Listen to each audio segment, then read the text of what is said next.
अपनी माटी बुलेटिन में एक बार फिर सभी व्यूअर्स का स्वागत है। मैं हूं कविता सिंह।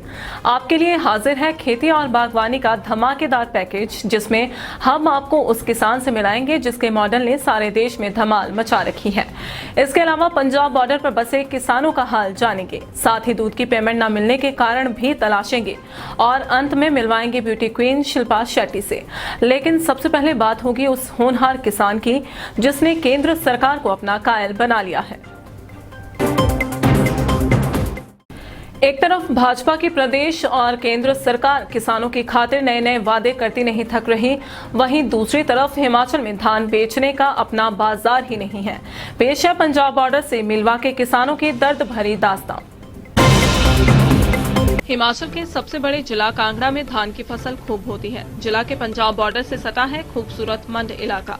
खेती के जानकारों का कहना है कि मंड एरिया का धान उतना ही स्वादिष्ट होता है जितना कभी पौंग में समाई हल्दून घाटी का होता था।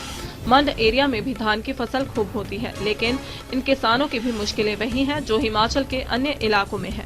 मंड के किसानों को अपनी फसल बेचने के लिए पंजाब जाना पड़ता है।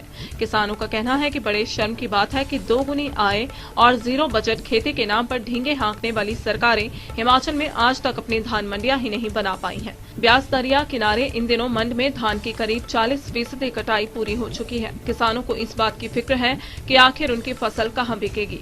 नए कृषि कानूनों के विरोध के चलते पंजाब में काफी उथल पुथल चल रही है। इसके अलावा पंजाब में पहले वहां के धान को तवज्जो मिलती है। क्षेत्र के किसानों ने प्रदेश सरकार से मांग की है कि मंड में जल्द धान मंडी की स्थापना की जाए।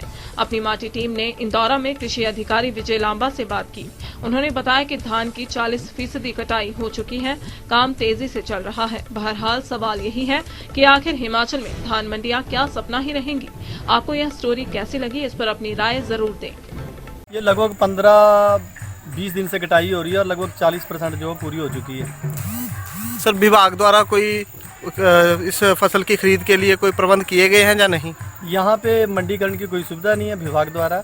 प्रशासन से आग्रह हमने कई बार किया है और उन्होंने आश्वासन दिया है कि जल्दी इस कार्य को कर दिया जाएगा, लेकिन अभी हमें जो है अपनी फसल बेचने के लिए पंजाब जाना पड़ता है। आजकल धान की फसल का कटाई का काम जोरों पर है। हालांकि यहाँ इस बार थोड़ा लेट तैयार हुई धान की फसल, लेकिन अब जैसे जब से शुरू हुई है तब से अभी तक कोई 40% के लगभग ये कटाई हो चुकी है।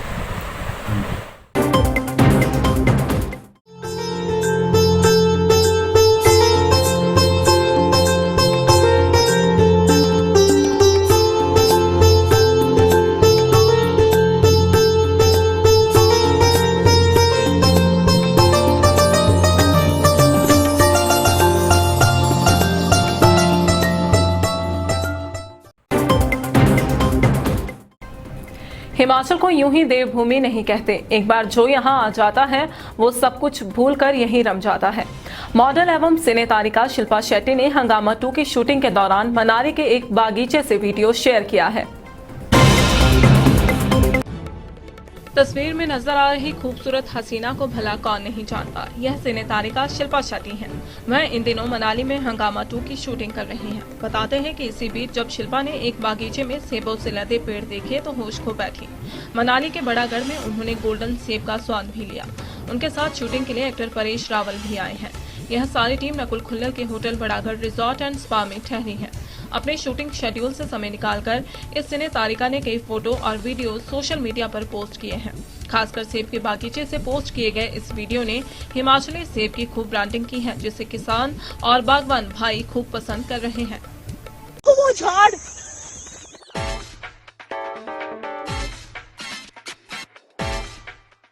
Oh my God!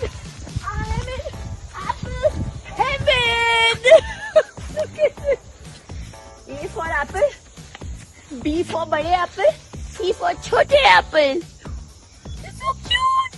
Her size के मिलेंगे इधर मनाली में। नीचे भी देखो, ऐसे इस क्वालिटी के एप्पल देखने नहीं मिलते मुंबई में। और ये देखो, ऐसे भरे हुए हैं, गिरे हुए हैं, आलू के भाव में बिक रहे हैं Apple. Look at this! Sorry guys, I am very excited। और मैं जब भी ऐसे फ्रूट्स को देखती हूँ ना, तो this truly is heaven for me. I mean fruit heaven. Fruit bench.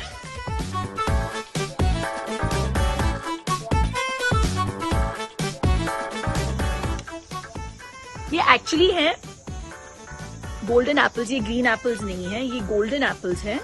तो ये जब पक जाते हैं वो पूरी तरह से येलो हो जाते हैं.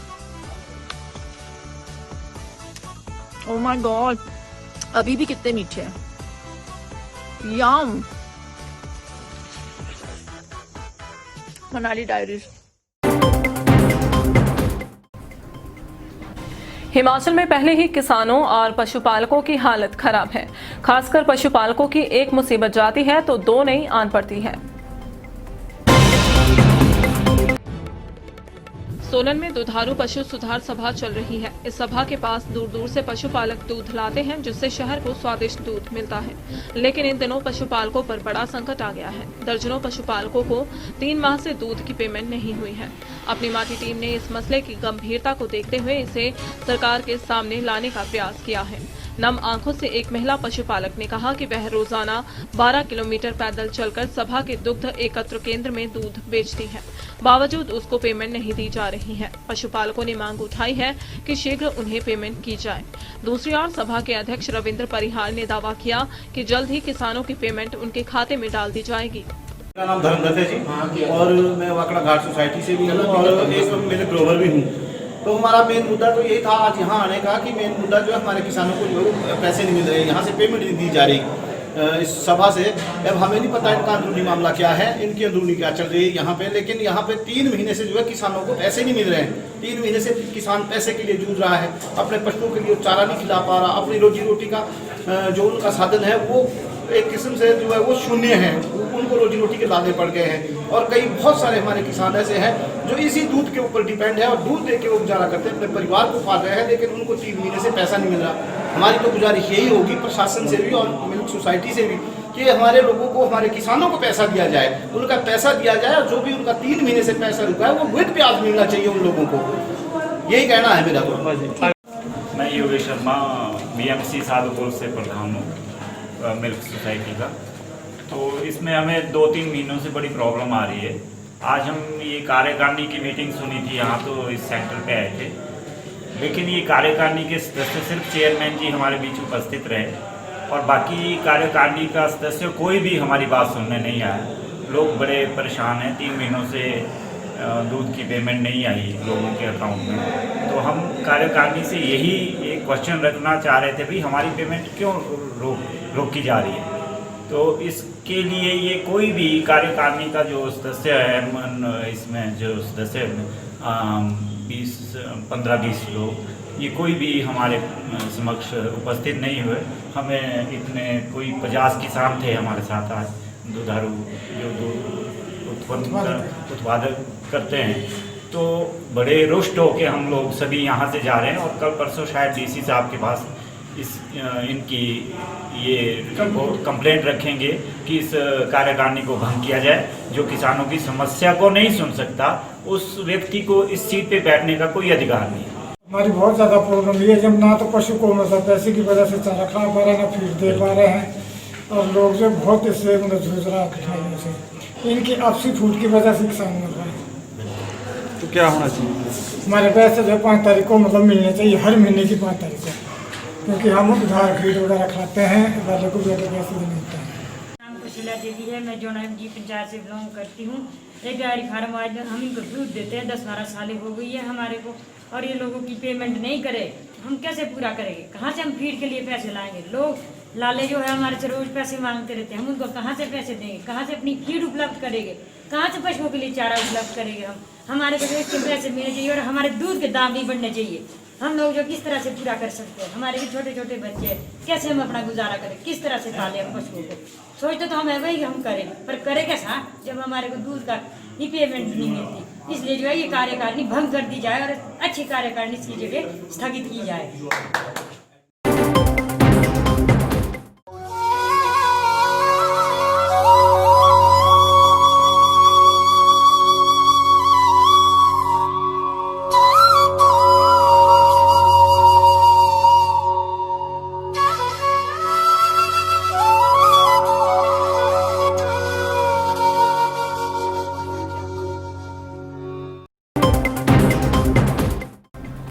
हिमाचल में एक से बढ़कर एक किसान हैं जो देश और दुनिया में अपनी मेहनत के दम पर छाए हुए हैं। इन्हीं में से एक महिला किसान है सुनीता देवी, जिनके मॉडल पर मोदी सरकार फिदा है। मंडी जिला के सुंदरनगर कृषि विज्ञान केंद्र में चंद रोज पहले महिला किसान दिवस मनाया गया। इस वर्चुअल सम्मेलन में केंद्रीय कृषि राज्य मंत्री पुरुषोत्तम नराला चीफ गेस्ट थे। इस कार्यक्रम में देश भर से चुनिंदा सफल महिला किसानों ने केंद्रीय मंत्री से अपने मॉडल व अनुभव साझा किए। इन्हीं किसानों में मंडी जिला से सुनीता देवी ने भी अपना मॉडल प्रस्तुत किया, जिसकी मंत्री ने खूब सराहना की। मंत्री ने देश भर के किसानों से इस मॉडल को अपनाने की अपील भी की। सुनीता ने बताया कि वह सुंदरनगर के भरजवाणु गांव की निवासी हैं, जिनके पास बहुत ही कम जमीन है, जिसमें वह सब्जियों की पौध उगाती हैं। उनके मॉडल की खास बात यह है कि सीमित जमीन होने के चलते वह पौध को घर की छत पर भी उगाती हैं, जिससे 60,000 रुपए की सालाना आमदनी होती है। सुनीता लीज पर ली 2 बीघा जमीन पर अलग से खेती करती है, इसमें अलग से आमदनी होती है। बहरहाल सुनीता का मॉडल उन हजारों किसानों के लिए है जिनके पास जमीन कम है। आज सारे हिमाचल को सुनीता देवी जैसे किसानों पर फख्र है। आज 15 अक्टूबर का दिन पूरे देश में महिला किसान दिवस के रूप में मनाया गया और कृषि विज्ञान केंद्र मंडी स्थित सुंदरनगर में भी आज महिला किसान दिवस का आयोजन किया गया। इसमें हमारे जिला की लगभग 30 महिला जो अग्रणी किसान हैं उन्होंने भाग लिया। साथ ही साथ कुछ आंगनबाड़ी कार्यकर्ता और कृषि विज्ञान केंद्र के कर्मचारियों द्वारा भी इसमें हिस्सा लिया गया। आज का दिन खास तौर पे हमारे लिए इसलिए भी एक बहुत गर्व की बात है क्योंकि पूरे देश से 5 महिला किसान उद्यमी जो चुने गए थे, जिन्होंने माननीय कृषि राज्य मंत्री पुरुषोत्तम निराला जी के साथ संवाद किया। उसमें एक महिला किसान पूरे उत्तर भारत में से मंडी जिला की भरजवाणु एक छोटा सा गांव है वहां की थी और ये महिला किसान सब्जियों की पनीरी व सब्जियों की खेती का काम करके अपने परिवार का पोषण कर रही हैं। इनकी एक सफलता की कहानी कृषि विज्ञान केंद्र द्वारा भारत सरकार को भेजी गई थी और उसी के साथ इनका जो चुनाव माननीय कृषि मंत्री जी के साथ आज के दिन संवाद के लिए किया गया था। माननीय कृषि मंत्री जी द्वारा खास तौर पे ये सराहना की गई कि कैसे एक छोटे से गांव की किसान महिला किसान अपने परिवार का पोषण खेतीबाड़ी में नई तकनीक का जो है वो यूज करके उसका अपने परिवार का पोषण कर रही हैं। तो उन्होंने खास तौर पे अपना मॉडल जो था कृषि राज्य मंत्री जी के साथ साझा किया और कैसे वो काम कर रही हैं उसके बारे में उनको विस्तृत जानकारी दी। माननीय कृषि मंत्री जी द्वारा उनके मॉडल की खास तौर पे सराहना की और ये कहा कि इस तरह के मॉडल्स जो महिला किसान अपना रहे हैं, महिला उद्यमी अपना रहे हैं, उनको हम हर प्लेटफॉर्म पे साझा करने की आज जरूरत है ताकि हम किसान को एक सफल उद्यमी बना सकें।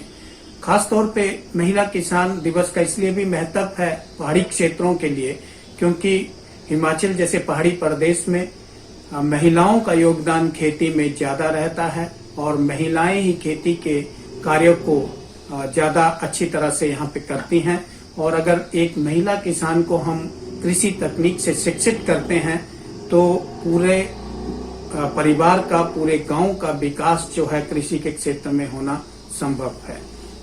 और अब चलते चलते सेब पेटी के टारगेट से हिमाचल दूर। अब तक 1.5 करोड़ पेटी पहुंची मार्केट में। सीजन खत्म होने को 17 किलो वजनी बंद गोभी उगाने वाले लाहौल के सुनील के हौसले बुलंद। कहा अब इससे भी बड़ा कमाल करूंगा।